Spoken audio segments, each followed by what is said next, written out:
back, everybody. Jeeves here. After a long layoff of being sick and having loads of work to do, I finally got around to spending a day doing some free work here at my local cemetery. As you can see behind me here, it's in terrible shape. There's loads of work, so I try and get to as much as possible as I can. But I hope you enjoy the content, and thank you very much for all the love and support.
So there's a reason why nobody's cutting these thorns.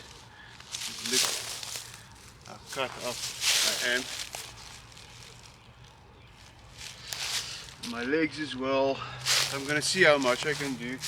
Probably just gonna clear this pathway today and then come back later for the rest of this, and wear some proper long sleeve clothing as well. Right, let's get cracking.